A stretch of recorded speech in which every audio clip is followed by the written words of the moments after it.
If you know the correct trigger, you can elicit any response in yourself or others that you wish.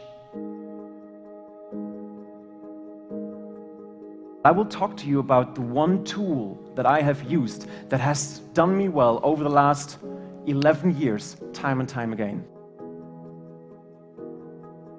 This is one of the most fascinating pieces of research ever done by Dr. David Hamiilton. You can set up, create new trigger response systems at will. Your brain is able to learn from past experiences and then to apply this learned behavior to new similar situations. Pattern recognition helps us not make the same mistakes twice. There's a reason for this. It's an evolutionary reason. Dr. David Hamiilton had a group of people over the course of several weeks. Once he was sure that these people had really hammered that song in there, he took them into his laboratory and he took a brain scan while these people were playing their simple set of notes.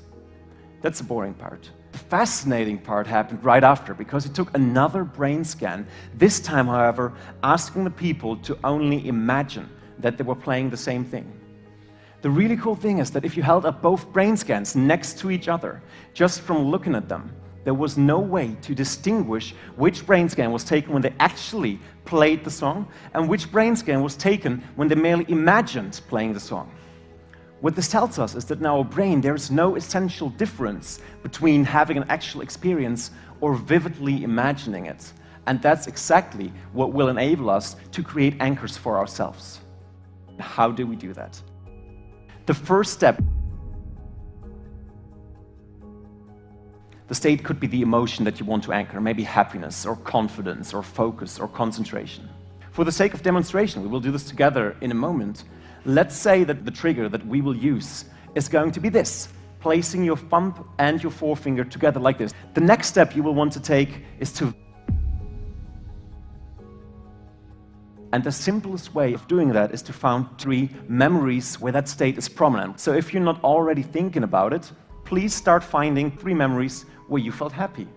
They could be really prominent, they could be fresh, they could be spectacular, or it could be something as simple as that you really liked your sandwich this morning. It could be something very straightforward. But wherever the emotion of happiness is prominent, that's going to be good for this. Step number 3. This is where you're going to utilize your brain's ability to imitate a real experience. Once you're there, and once by stepping inside your daydream, you pump that emotion up as highly as you possibly can in that very moment, essentially training yourself to respond to this stimulus with the state that you want to respond that way. Let's go. Close your eyes for me. Take your first memory, and this could be the stronger memory, or it could be the first one that comes up in your mind. And when you have that, then focus on the visual aspect of that memory. What do you see? Where are you? Who's with you? And try and go into the details a little bit in your mind.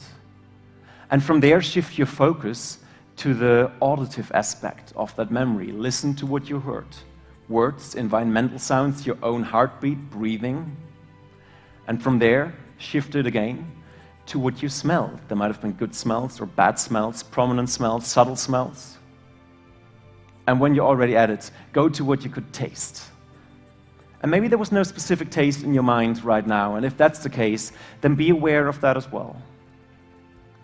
And from there, one more time, shift your focus to what you could feel, just the physical feeling, position of your body, exhaustion, energy, touch, temperature, clothing, any of those things will do.